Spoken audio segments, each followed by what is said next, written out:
श्री परमात्मने नमः। श्री वाल्मीकि रामायण उत्तरकांड 101वां सर्ग। केकय राज युधाजीत ने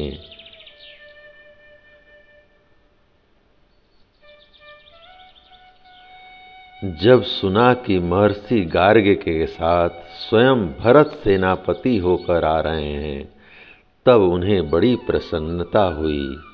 वे केकय नरेश भारी जन समुदाय के साथ निकले और भरत से मिलकर बड़ी उतावली के साथ इच्छानुसार रूप धारण करने वाले गंधर्वों के देश की ओर चल पड़े।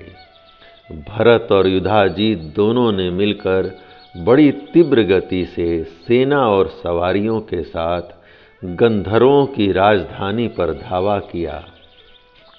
भरत का आगमन सुनकर वे महापराक्रमी गंधर्व युद्ध की इच्छा से एकत्र हो सब ओर जोर जोर से गर्जना करने लगे। फिर तो दोनों ओर की सेनाओं में बड़ा भयंकर और रोंगटे खड़े कर देने वाला युद्ध छिड़ गया।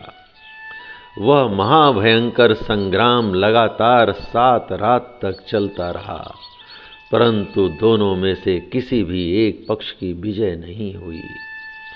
चारों ओर खून की नदियां बह चलीं। तलवार, शक्ति और धनुष उस नदी में विचरने वाले ग्राहों के समान जान पड़ते थे। उनकी धारा में मनुष्यों की लाशें बह जाती थीं।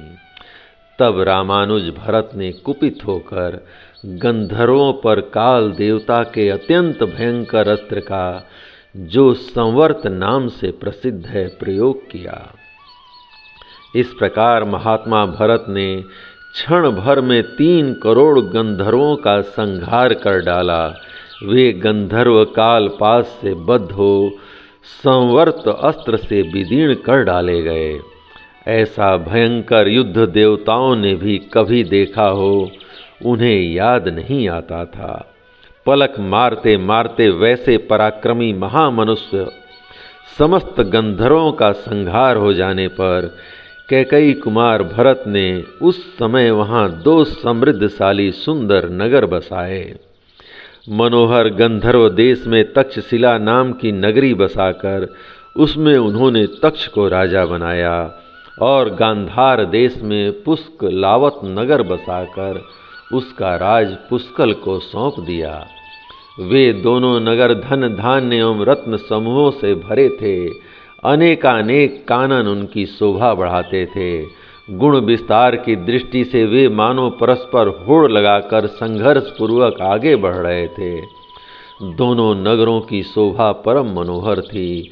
दोनों स्थानों का व्यवहार निष्कपट, शुद्ध एवं सरल था। दोनों ही नगर बाग बगीचों तथा नाना प्रकार की सवारियों से भरे पूरे थे।